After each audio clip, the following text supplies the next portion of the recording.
지금 여러분은 여러 차례 성경 창세기부터 계시록까지 전체를 여러 번 공부하셨습니다.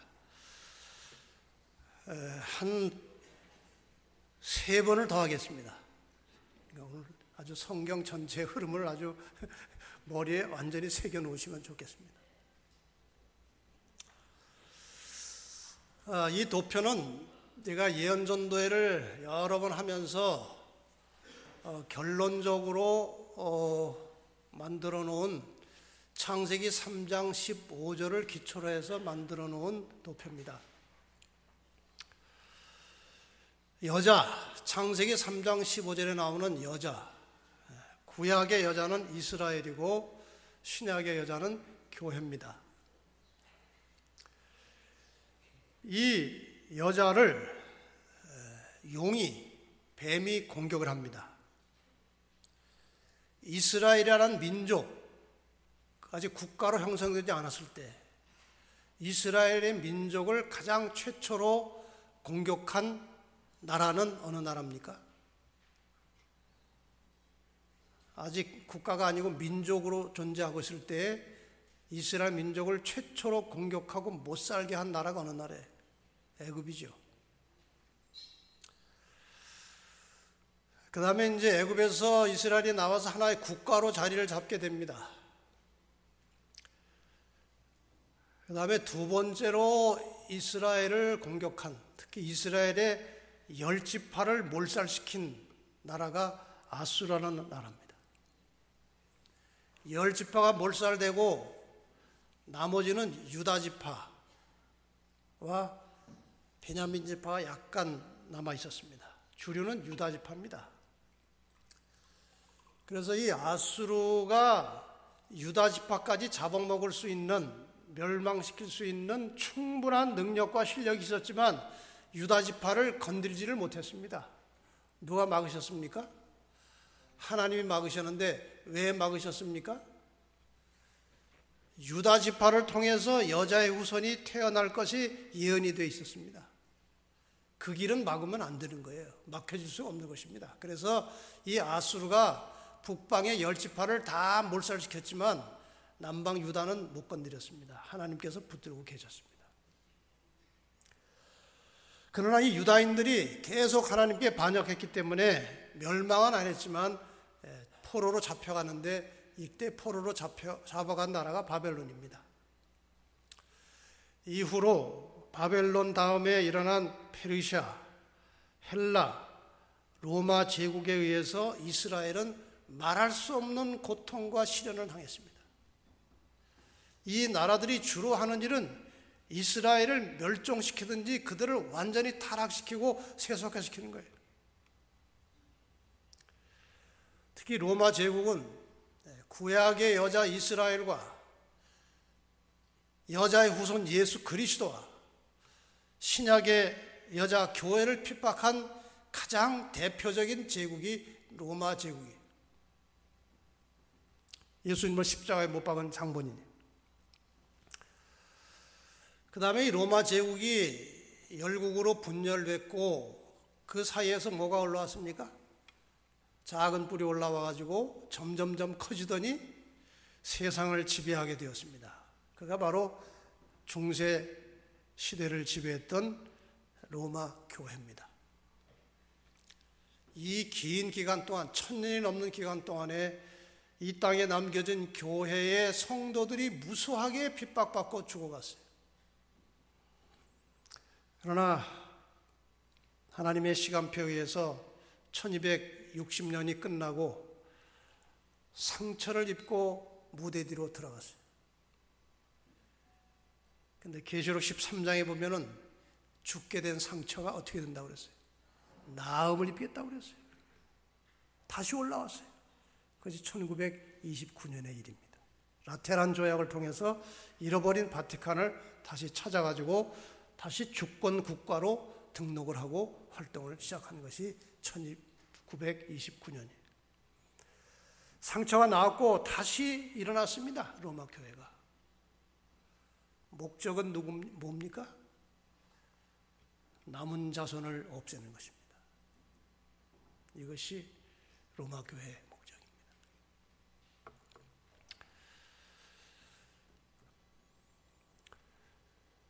여러분, 이 재림교회는요, 마지막에 사탄의 집중 공격을 받을 수밖에 없는 운명이 있어요. 사탄이 제일 싫어하는 무리들이 이 남은 자손 재림교인들입니다. 그렇다면 누가 제일 좋아하는 사람들이에요? 사탄이 제일 싫어하면 하나님이 제일 좋아하는 사람들이에요. 하나님이 지금 이 구속의 역사를 마치는 일에 있어서 우리에게 기대를 가지고 계신 거예요. 우리에게. 그래서 라오디게아 교회를 향해서 하나님께서 간절하게 호소하신 것입니다. 내가 밖에서 기다리고 있단 말이야. 너희들 왜 그러고 있느냐. 내가 들어가서 너희와 함께 먹고 마시고 힘을 내서 일을 해야 되는데 너희들 왜 문 닫고 있느냐. 이게 라오디게아 교회의 기별이에요. 어쨌든 이 로마 교회는 마지막에 부활한 목적이 계시록 13장에 보면은 남은 자손을 공격하기 위한 것입니다. 그리고 이 남은 자손이 그저 공격만 받는 게 아니에요. 위대한 하나님의 마지막 기별의 깃발을 높이 들고 외쳐야 되는데 그 외쳐야 될 사명이 13장 다음에 나오는 14장에 나오는 새 천사의 기별입니다. 그냥 방어만 하는 게 아니고 메시지를 전해야 돼요. 이게 재림교회의 사명입니다.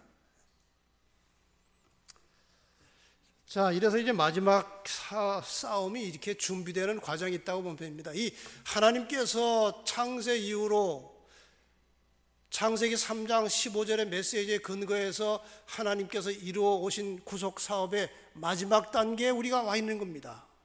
예언상 이후에 없어요. 여기가 끝입니다.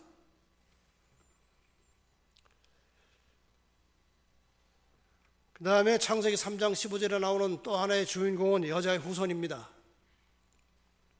이분은 2000년 전에 오셨습니다. 인간으로 오셨습니다. 그리고 다시 오실 것입니다. 이분이 다시 오시는 순간에 구원받은 성도들은 하늘로 들림을 받아서 갈 것이고 이 땅은 악인들의 무덤이 되고 지구는 황폐한 중에 천년을 지내게 될 것입니다. 천년이 차면 그 예수님이 모든 하늘의 가족들과 함께 이 땅으로 다시 내려오십니다. 세 번째 오시는 것입니다. 세 번째 오시면 다시 돌아가지 않으시고 우리와 같이 여기서 영원히 사시는 거예요. 새로운 세상이 열리는 것입니다. 하나님은 정확하신 분입니다. 어떤 사람이 하나님에 대해서 한자 네 글자로 표현을 한 게 있어요. 거세엄유. 온 우주를 창조하시고 통치하시고 다스리시는 거대한 존재, 우리가 상상할 수 없이 거대한 존재입니다. 그 다음에 세, 동시에 아주 세밀하신 분이에요. 여러분, 성소를 지을 때 하나님께서 모세에게 지시하신 내용을 보세요. 그 간격, 그릇에 만드는 재료, 치수, 실 꼴대 색깔, 이런 것 전부 다 하나님이 직접 지시하셨어요. 얼마나 세밀하신 분이에요. 하나님의 세밀하심을 더 깊이 하시려면 뇌를 들여다본 뇌, 이게 얼마나 복잡한 구조입니까? 이 하나님이 다 디자인하신 거예요. 우리의 머리카락 하나라도 다 하시는 분이에요. 아주 세밀하신 분이에요. 그 다음에 절대로 죄를 그냥 넘어갈 수 없는 존재입니다. 그래서 그 죄값을 해결하시기 위해서 독생자 예수 그리스도가 이 땅에 오신 거예요. 그래야 죄인을 구원할 수 있기 때문에 절대로 죄는 하나님과 함께 할 수 없는 것입니다. 그래서 이 마지막 시대에 하나님과 함께 살 사람들은 죄를 미워하고 죄를 증오하고 죄된 습성을 버리고 정결하게 사는 훈련이 필요한 거예요. 하나님은 죄와 같이 공존할 수 없어요. 동시에 엄유, 독생자 예수 그리스도를 우리에게 주시고 십자가에 희생시킬 만큼 사랑과 자비가 크신 분이에요. 이게 하나님이십니다. 이 하나님께서 인간을 구원하시는 이 역사를 대충 하실 분이 아니에요. 정확한 스케줄을 가지고 정당한 방법으로 정확한 하나님의 계획에 따라서 마침내 우리를 구원하실 것입니다. 우리가 다 하나님의 그 계획 속에, 스케줄 속에 들어있어요. 남은 자손으로서 하나님이 우리가 무엇을 해야 될지를 상세하게 가르쳐 주셨습니다.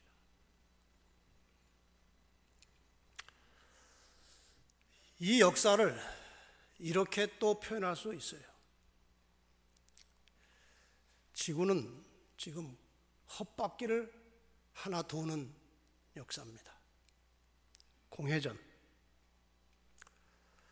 하나님께서 처음에 인간을 창조하실 때, 세상을 창조하셨을 때 영원히 살도록 되었습니다.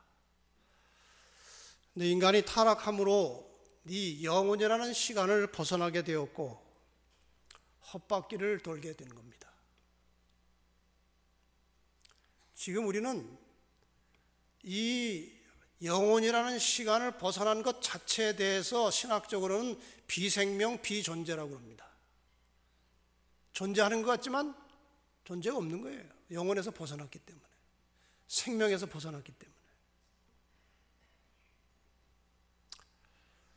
그래서 이 동그라미, 이 헛바퀴 도는 역사가 지금까지 제가 설명드린 그 역사예요. 홍수 심판이 있었고요, 바벨탑 반역이 있었고, 아브라함을 불러내셔서 이스라엘 민족을 형성하시고, 그 다음에 이스라엘 민족의 혈통을 빌려서 예수님이 오셨고, 그 다음에 예수님이 올라가신 다음에 성령의 능력으로 초기 교회가 탄생하게 되었고, 그러나 세월이 흐르면서 교회는 세속화되었고, 마침내 종교 암흑시대가 열렸고 많은 기독교인들이 죽었습니다. 여기에 종교개혁이 일어났죠. 개신교 시대가 열렸습니다. 개신교 역시 세속화하고 타락하게 되었을 때 하나님의 계명을 존중하여 지키고 있는, 붙들고 있는 하나님의 계명의 정신을 이어가고 있는, 창세로부터 사탄의 공격은 하나님의 계명을 없애는 거예요. 하나님은 끝까지 계명을 보존하기 위해서 그동안 소수지만 면면이 지구 역사 전체를 통해서 하나님의 율법과 계명을 붙들고 씨름하는 하나님의 백성들을 이어오셨는데 그게 남은 자손의 혈통입니다. 이래서 지금 남은 자손까지 온 거예요. 여기까지 왔습니다. 이 남은 마지막 하나님의 계명과 율법을 붙들고 고수할 마라톤, 이 계주로 하면 마지막 주자라고 할 수 있겠죠. 그동안 계속 바톤을 이어받고 오다가 지금 마지막 주자한테 딱 바톤이 온 것입니다. 이 남은 교회를 사단이 박멸하기 위해서 이제 교황이 다시 살아나는 것입니다. 곧 마지막 싸움이 일어날 것이에요. 그 싸움의 결말이 예수님의 재림이에요. 그리고 천년의 세월이 흐르고 다시 지구는 재창조됨으로 영원으로 들어가는 것입니다. 이 역사를 한마디로 하면 회복이에요. 원상태로 하나님께서 처음에 인간을 창조하셨을 그 원상태로 인간을 회복하신 것입니다. 이게 구속의 역사예요. 지금 우리는 저 지점, 선악의 마지막 싸움이 터질 것 같은, 그리고 재림이 임박한 저 사이에 우리가 살고 있는 것입니다.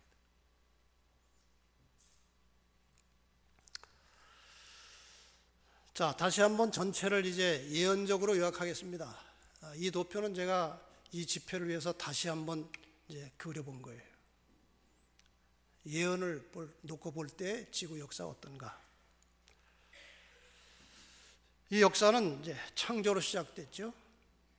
그 다음에 재창조가 있게 되겠죠. 마지막에 성경에 나온 예언 중에서 가장 길고 복잡한 예언이 하나 있는데 그것이 2300주의 예언입니다.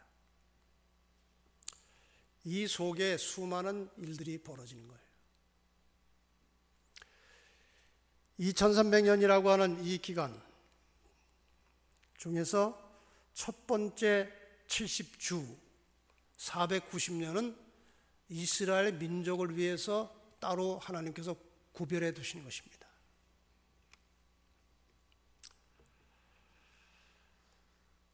하나님께서 70년간 이스라엘을 포로로, 유다를 포로로 잡혀가서 고생하게 하셨기 때문에 돌아온 다음에 70년에 70주의 유예 기간을 두셨는데, 제가 어디서 기록을 보다가 재미있는 기록을 봤는데, 베드로가 예수님께 우리가 사람을 용서할 때 얼마씩 하면 되겠습니까? 할 때 뭐라고 그랬어요? 7번 하면 되겠습니까? 그랬더니 예수님께서 뭐라고 그랬어요?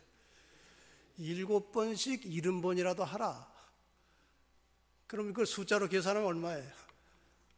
490에 7번씩 70번 하면.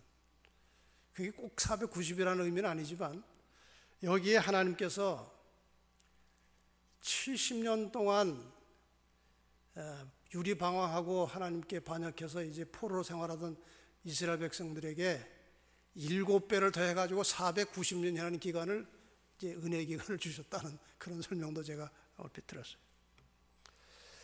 이스라엘을 위한 70주 490년의 기간의 시작은 예루살렘을 중건하라는 명령이 날 때부터다, 그렇게 나와 있죠.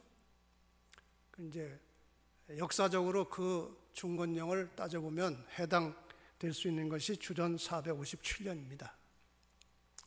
다시 말하면 2300주에는 457년부터 출발하는 거예요.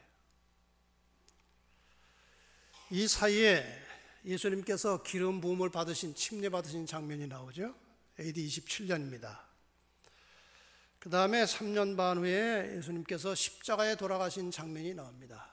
죄악이, 제사가 패한다는 말이 이 말이에요. 예수님께 돌아가시는 기별이 여기 나오는 거죠. 예물을 더 이상 가져올 필요가 없다.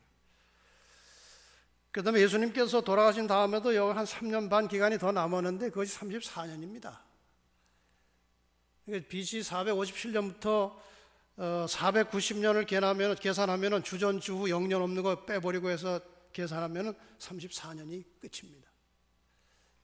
서기 34년에 스데반이라는 이제 집사가 돌에 맞아 순교하는 장면이 나오죠. 사도행전 8장 1절에 보면은 사울이 그의 죽임 다음 스데반이 돌에 맞아 죽는 것을 마땅히 여기더라. 그러면서 그때로부터 그날에 예루살렘에 있는 교회에 큰 핍박이 나서 사도 외에는 다 유대와 사마리아 모든 땅으로 흩어지니라. 그리스도인들이, 제자들이 다 흩어져 버렸어요. 핍박 때문에. 34년에 4절에 보면 그 흩어진 사람들이 두루 다니며 복음의 말씀을 전할세. 그러니까 복음이 예루살렘을 넘어 다른 지역으로 전파되기 시작한 것이 스데반의 순교예요. 그래서 34년에 유대인을 위한 70주 490년의 세월이 거기서 끝난 것입니다. 그 다음에 이제 이 교회가 교회가 이제 타락하고 부패하게 되었을 때 이 타락한 교회가 하나의 로마 교회로서 큰 힘을 가지고 다시 탄생하게 되는데, 그것이 이제 538년이라고 작은 뿔의 전성기가 나오죠. 538년부터 1260년의 박해 기간 이속에 들어 있습니다. 그것이 1798년에 끝났죠. 그러니까 2300주야 속에 다 들어있는 것입니다. 2300주야는 언제 끝나게 되는가 하면은 457년 BC로부터 2300년을 가면은 1844년이 나옵니다. 거기서 끝나는 거예요. 2300주야가 끝날 때에 성소가 정결하게 되겠다고 그랬죠. 이 성소가 정결하게 된다는 말을 성소 문제를 가지고 풀다 보면은 이것이 심판을 말하는 것입니다. 성소에서 매일 드리는 제사를 통해서 죄인들이 양을 가지고 와서 양에게 안수하면은 죄가 양에게로 옮겨가요. 양이 이제 죄를 받았으니까 죄값으로 죽는 겁니다. 양에서 이제 피를 빼가지고 번제단에 사르면서 이 죄인의 죄는 양한테 넘어가 버린 거 없어요. 죄인은 죄가 없어요. 그 죄가 양한테 넘어갔어요. 이 피를 받아가지고 성소와 지성소 사이에 휘장이 있는데 제사장이 거기 가서 피를 뿌리는 거예요. 죄값이 거기에 뿌려진 거예요. 1년 내내 이제 피를 뿌리는 겁니다. 거기다가 죄가 없어진 것이 아니고 죄가 그리로 옮겨진 거예요. 예수님이 죄를 뒤집어 쓰신 거예요. 옮겨진 거예요. 그래서 그 휘장에 옮겨진 죄를 1년에 한 번씩 대속죄일의 제사를 통해서 깨끗하게 말소시켜버리는 제사를 1년에 한 번씩 드리는 거예요. 그것이 성소가 정결하게 되는 것입니다. 여러분, 이렇게 컴퓨터를 하시는 분들은 이렇게 생각하시면 됩니다. 문서를 만들다가 말이에요, 이거 내가 없애버려야 되겠다 해서 딜리트, 지웠어요. 지우면 뭐라고 이제 질문이 나와요. 휴지통에다 버리시겠습니까? 그렇게 나와요. 예 하면 그 잘못된 문서가 어디로 가요? 휴지통으로 가고 내 파일은 안 나오지만 아직 어디에 들어있어요? 컴퓨터 안에 있는 휴지통 속에 그게 들어있어요. 없어진 게 아니에요. 아직은. 어떻게 없어져요? 휴지통 비우기 해서 휴지통을 비우면은 더 이상 내 컴퓨터에 그것이 존재하지 않아요. 그러니까 날마다 드리는 제사는 죄를 어디다 버리는 거예요? 휴지통에 버렸다가 언제 그것이 다 도말되고 없어져 버려요? 대속죄일에 성소를 정결하게 하는 제사를 통해서 죄가 완전히 이 우주에서 없어지는 거예요. 이게 대속죄일의 의미예요. 이게 성소 정결이에요. 그러니까 이스라엘에서는 이 성소 정결이 대속죄일 하루지만 이 전체 구속의 역사를 보면은 1844년부터 그 대속죄일의 속죄가 시작됐다는 거예요. 그러면은 예수님은 이 예언에 의하면은 1844년 이후로는 언제라도 하늘에서 손을 딱 털어내시고 지구로 오실 수 있는 시간에 우리가 살고 있는 것입니다. 1844년 이후에 더 이상의 연대적 예언은 없어요. 연대 예언은 없습니다. 다만 사건들이 몇 가지 남아있는데 그것이 계시록 13장에 나오는 마지막 짐승의 표 환란이에요. 그런 사건은 정해진 연대가 없기 때문에 여건만 되면은 얼마든지 일어날 수 있는 사건입니다. 그러니까 일요일 법령은 아직 때가 안 돼서 안 오는 게 아니고 아직 구원받을 수 있는 준비된 사람들이 더 많아지기를 기다리시는 하나님의 자비의 유예 기간이에요. 근데 농구 게임으로 말하면 시간이 다 되는데 동점으로 끝나서 연장전을 하는 것입니다. 축구할 때 연장전을 하는 거예요. 우리는 지금 연장된 시간에 살고 있는 것입니다. 그래서 오늘 하루하루가 여러분과 저에게 아주 중요하고 소중한 시간이에요. 이렇게 살다가 밤에 자다가 숨이 거두어지면 그것이 끝이에요. 그 순간이, 그 개인의 종말의 그 순간이 역사의 종말, 예수님의 재림과 연결되는 것입니다. 제가 이제 이 위 내시경을 한두 번 해왔어요. 마취를 하더라고요. 참 희한하더라고요. 어떻게 그냥 뭐 언제 어떻게 되는지 모르게 의식이 없어져 버려요. 근데 뭐 얼마 지났는지 몰라. 그냥 떠보면은 뭐가 간호원들이 뭐 어쩌고 저쩌고 하고 뭐 이렇게 의사들이 뭐라고 하는데 그때의 시간 개념은요, 마취되기 직전의 시간 개념으로 돌아가는 거예요. 맞습니까? 그 시간이에요. 마취된 기간 동안에 아무것도 없어요. 몰라요. 우리가 죽고 나면 눈 떠보면 둘 중에 하나입니다. 예수님이 공중에 계시든지 예루살렘 성이 보이든지. 예루살렘 성은 언제 내려옵니까? 천년이 끝난 뒤에 내려오는 거예요. 그때 부활한 사람들은 악인이에요, 의인이에요? 악인의 부활이에요. 우리가 어느 날 딱 죽었어. 그 사이에 아무 의식도 없어요. 그냥 눈 뜨면 죽기 전에 그 생각밖에 없을 겁니다. 눈 떠봤는데 예루살렘 성이 번쩍거려. 그러면 그건 진짜 절망입니다. 그건 악인의 부활에 들어간 거예요. 근데 죽었는데 떴더니 공중에 예수님이 계셔. 난리가 나서 죽은 자가 살아나고. 그거는 의인의 부활이에요. 여러분, 그 의인의 부활에 들어갈 수 있도록 매일매일 기도하고 준비하고 사십니다. 이게 재림신앙이에요. 이것이 재림신앙이에요.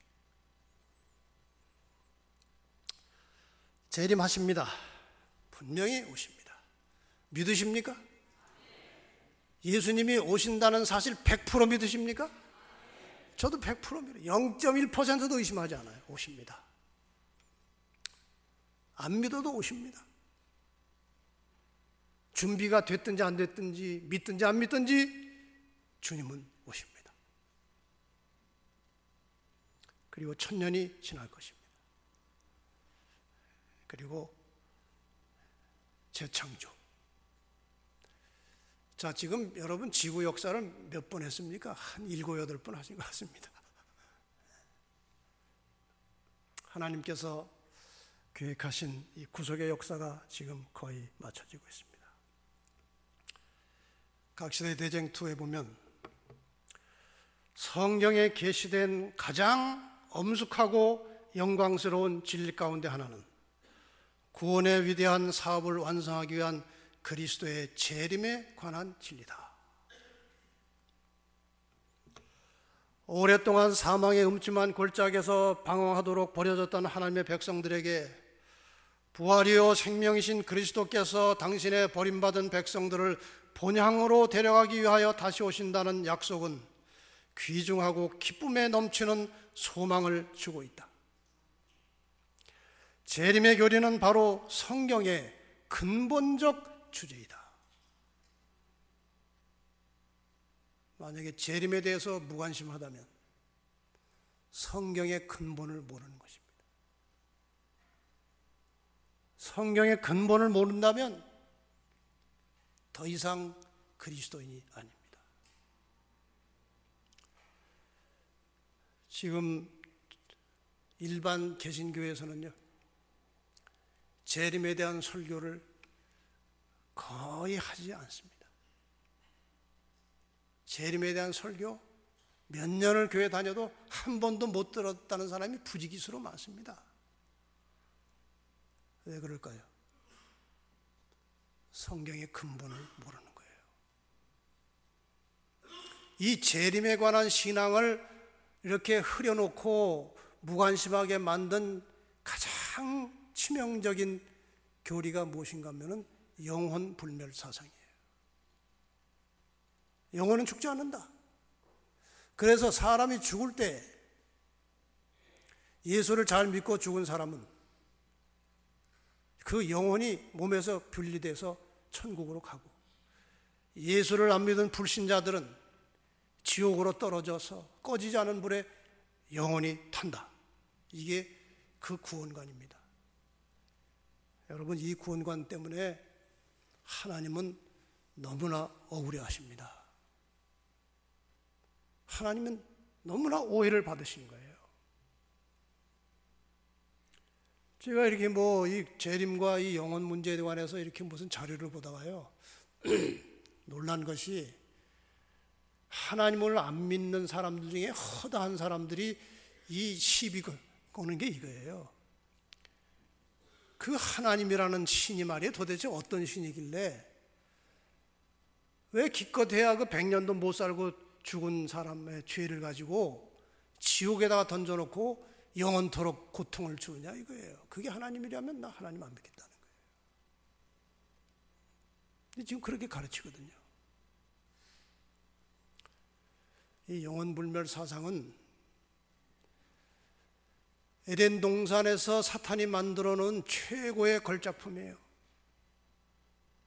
하나님께서는 선악과를 먹으면 정령 죽으리라고 그랬어요.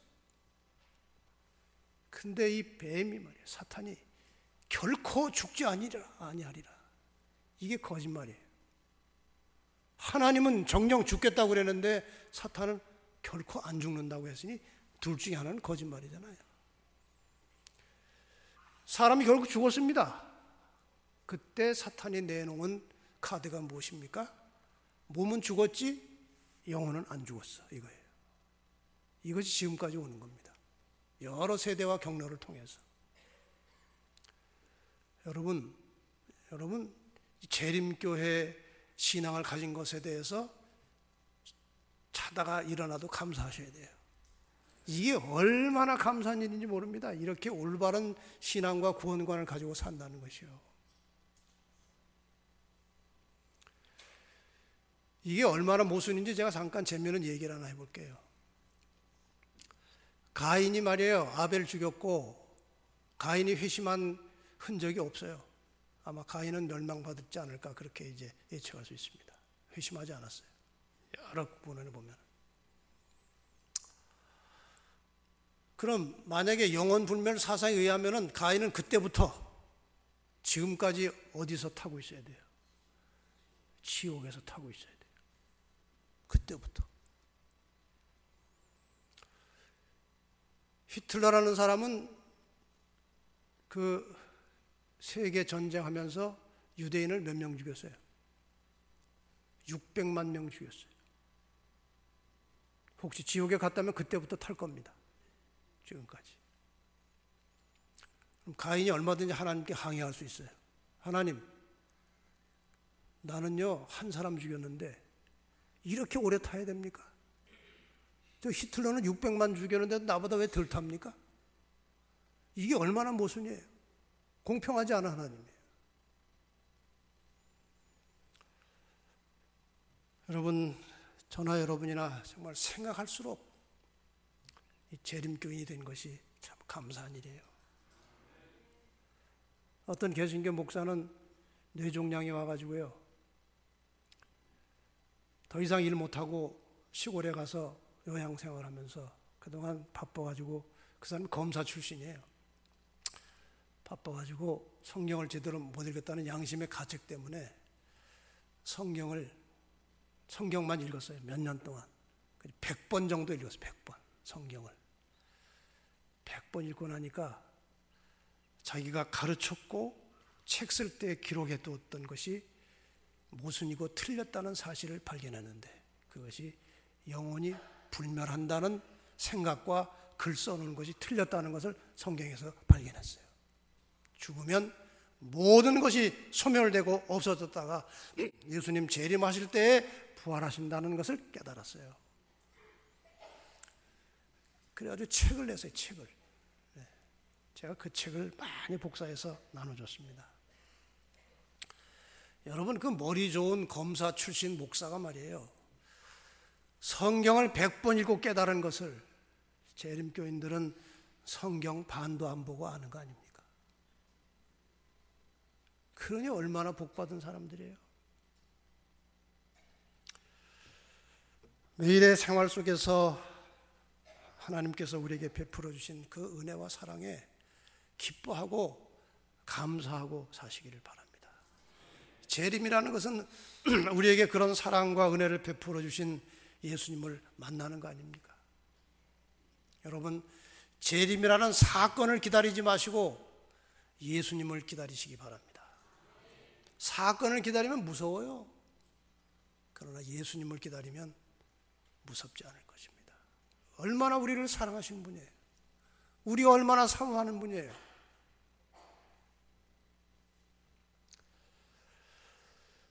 선악의 싸움에서 예수님의 십자가를 중심으로 사탄의 전략은 대략 이런 것입니다.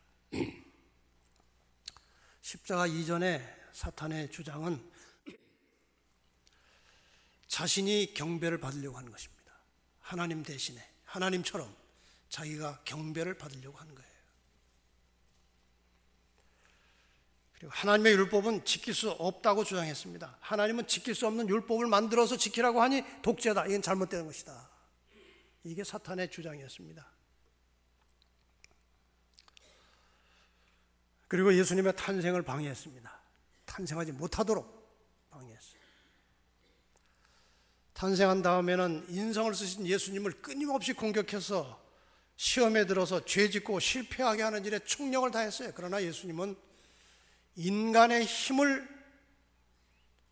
인간의 그 신적인 힘을 의지하지 않고 그냥 인간으로서 성령의 능력을 빌리고 하나님의 능력을 빌려서 죄를 이길 수 있다는 것을 보여주셨어요. 예수님께서 그렇게 하셨어요. 예수님은 여러 가지 이적을 행하셨지만 적어도 한 인간으로서 죄와 싸우고 씨름할 때는 절대로 신성을 사용하지 않으셨습니다. 성령의 능력을 빌려서 죄를 이기셨어요. 우리에게도 그 본을 보여주신 것입니다. 그 다음에 예수님께서 십자가에 돌아가시 전까지 사탄이 지구의 대표자로서 하늘 총회에 참석한 기록이 욥기서에 나옵니다. 죄된 세상의 대표자는 예수님 오시기 전까지는 사탄이었어요. 예수님 오신 뒤로는 이제 자기의 실체와 정체를 감춘 다음에 인간 대리자를 내세워서 경배받게 하고 통해서 자기를 경배하도록 하는 이 교환권을 중심으로 하는 인간 경배 숭배 사상을 집어넣기 시작했어요. 그리고 이전에 하나님의 율법을 지킬 수 없다고 하다가 예수님께서 지키시고 돌아가셨기 때문에 그 다음에 사탄의 전략은 율법은 폐지됐다고 가르친 거예요. 더 이상 지킬 필요가 없다. 십자가상에 다 폐지됐다. 이걸 사람들한테 집어넣은 거예요. 그래서 오늘날 기독교인들이 다 율법 폐지된 줄 믿고 있어요. 안식일도 같이 폐지됐다고.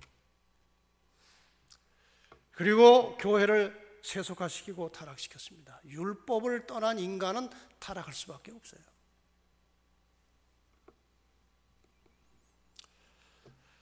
그리고 하나님의 계명을 존중하여 지키는 자들을 격렬하게 박해하고 죽이려고 했습니다. 마침내 예수께서 십자가에 돌아가심으로 사탄은 우주에서 추방돼 가지고 지구에 갇혀 있게 됐어요. 그리고 지구의 주권은 원주인에게로 돌아갔습니다. 왜? 죄값을 지불했기 때문에 예수님께서 십자가에 돌아가시는 순간에 주권은 사탄에게서 예수님께로 넘어갔어요. 그 다음부터는 지구의 대표는 예수님이십니다. 이것이 사탄의 전략입니다. 여기에 지금 사람들이 다 속고 있는 거예요.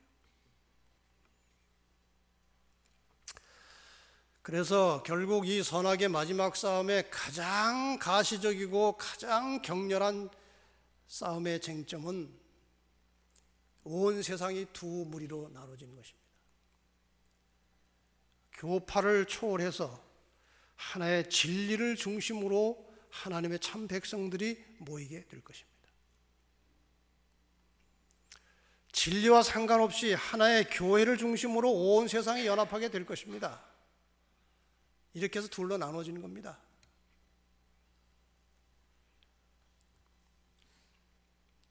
진리를 초월해서 교회를 중심으로 하는 저 운동의 핵심은 일요일입니다. 짐승의 표예요.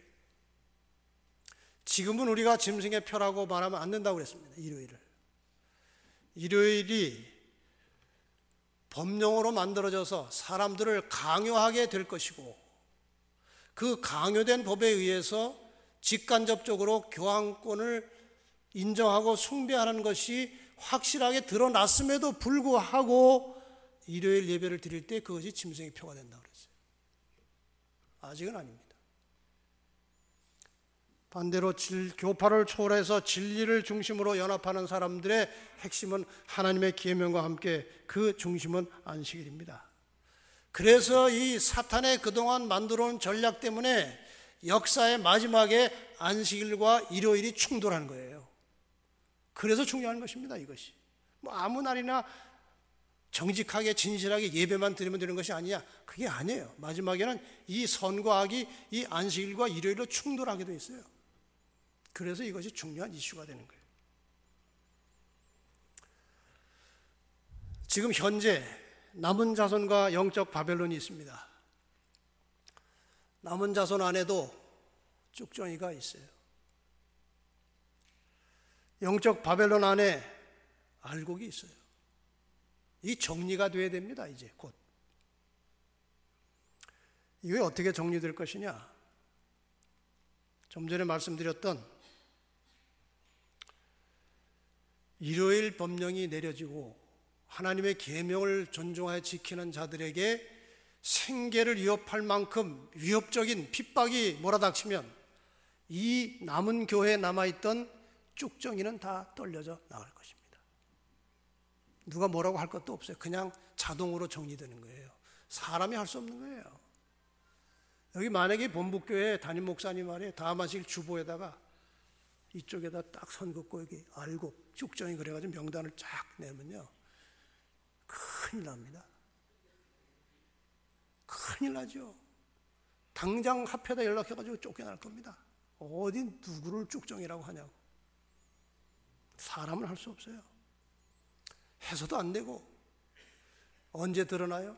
이 교회에 진리대로 살고자 하는 사람들에게 핍박이 몰아닥치면 자동으로 떨려져 나가는 것입니다. 핑계할 수 없어요. 그냥 갈려지는 거예요.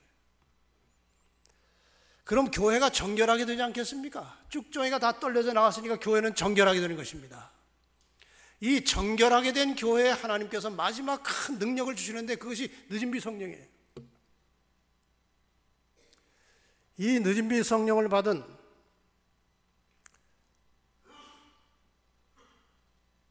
알곡들이 큰 소리로 외치게 될 것입니다.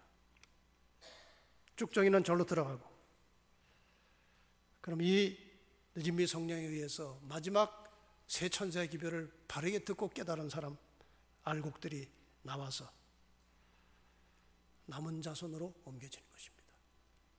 구원받을 자들과 멸망받을 자들이 이렇게 해서 확정이 되고 선이 그어집니다. 이때 하늘에서 울려 퍼지는 소리가 있어요. 불의를 하는 자는 그대로 불의를 하고, 더러운 자는 그대로 더럽고, 의로운 자는 그대로 의를 행하고, 거룩한 자는 그대로 거룩되게 하라. 타락한 사람은 다시 회심할 수 없어요. 구원이 확정된 자는 다시 타락할 수 없어요. 영원히 고정돼 버리는 거예요. 자, 이제 구원받을 자와 멸망받을 자가 확정됐으면 누가 오셔야 됩니까? 예수님이 오셔야 돼요. 그게 순서 아닙니까? 근데 오시기 전에 정말 엄청난 사건이 지구를 한바탕 휩쓸고 지나갈 것입니다. 그것이 바로 칠재앙이에요.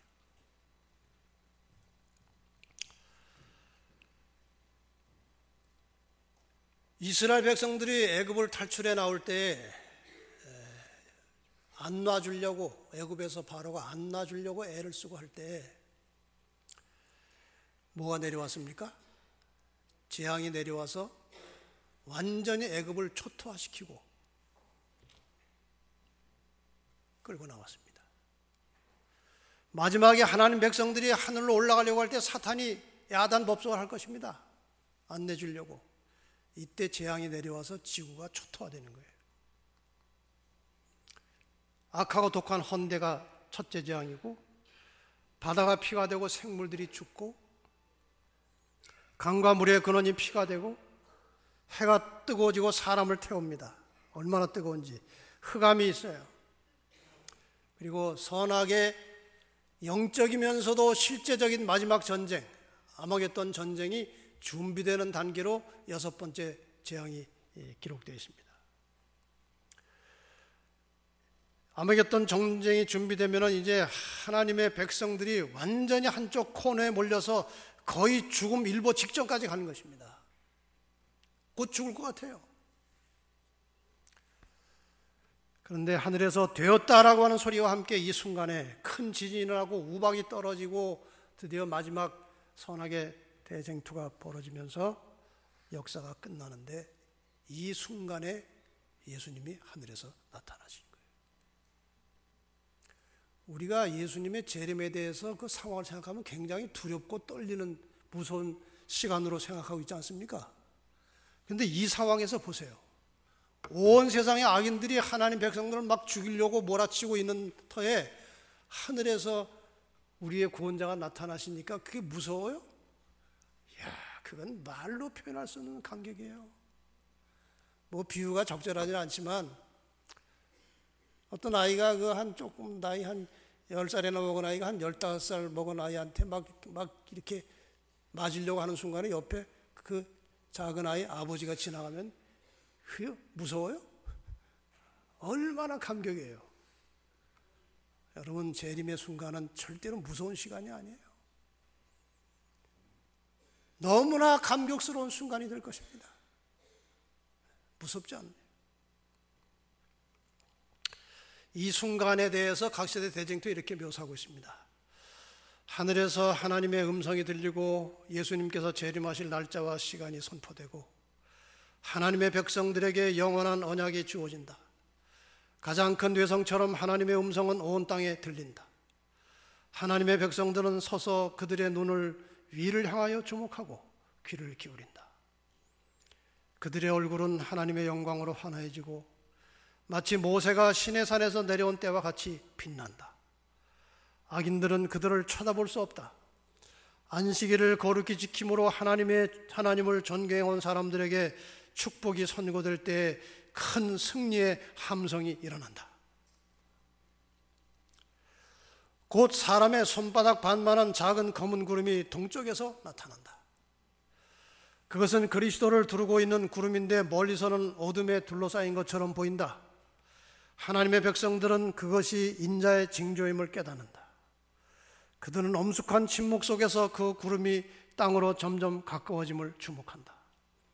그 구름은 점점 밝아지고 영광스럽게 되어 마침내 커다란 흰 구름이 되는데 그 아래는 타는 불과 같이 광명한 빛이 있고 그 위에는 언약의 무지개가 있다. 예수님께서는 강한 정복자처럼 구름을 타고 오신다. 이렇게 예수님이 오시는 거예요. 이런 상황에서 이런 장면으로 예수님이 오시. 그냥 여러분이 가끔 보시는 건데 한번 실감나게 재림 말씀을 들었으니까.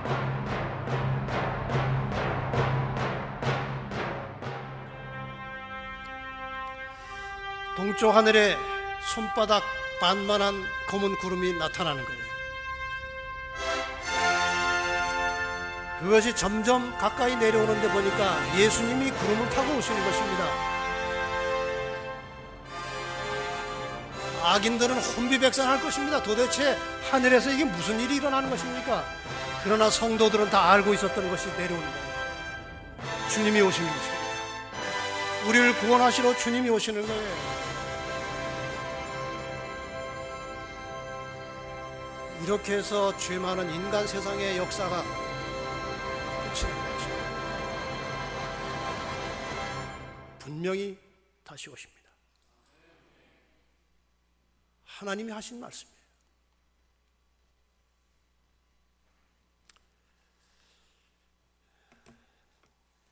나머지는 생략하겠습니다. 시간이 다 돼서. 여러분, 다시 한번 질문 드립니다. 예수님 분명히 오시죠? 오십니다. 그런데 예수님께서 제자들에게 재림에 대해서 말씀하시면서 언제 오십니까? 언제쯤 오십니까? 답을 안 주셨어요. 예수님이 날과 시를 아버지만 아신다고 했지만 구약의 예언을 주신 예수님께서 적어도 예수님이 1844년 이전에는 오시지 않는 것을 주님이 아십니다. 그런데 때와 날을 모른다고 하신 것은 제자들이 자기 시대에 예수님이 올지도 모른다는 생각을 가지고 살라고 하신 말씀이에요. 항상 깨어서 기다리고 준비하라는 말씀이 그 말씀 아닙니까? 항상 깨어서 준비하라. 여러분, 오늘 하루가 나에게 주어진 마지막 날인 것처럼 사람을 대하고 하나님 섬기고 순종하는 그런 신앙이 필요하지 않습니까? 오늘 하루가 나에게 주어진 마지막 날인 것처럼 내 힘으로 결코 이루어질 수 없는 복음을 전하고 품성이 변화되는 인간의 힘으로 될 수 없는 이 일을 위해서 주님이 약속하는 것이 성령을 주시겠다는 거예요. 여러분과 저의 매일의 생활 속에서 성령 충만함이 있기를 바랍니다. 간절히 기도함으로 재림 성도는 밥 먹은 힘으로 살 것이 아니고 매일의 생활 속에서 성령의 능력으로 하루하루를 승리하며 사시기를 바랍니다. 여러분이나 저나 그 신앙이 오늘 우리에게 필요한 것입니다. 아무쪼록 오늘 이 말씀을 들은 우리 모든 본부교회 성도 여러분, 주님이 오시는 그날에 절대로 낙오되지 마시고 그 영광스러운 감격의 순간에 주 예수여 어서 오시옵소서 라고 찬양하며 재림을 맞이하는 재림 성도가 되시기를 간절히 바랍니다.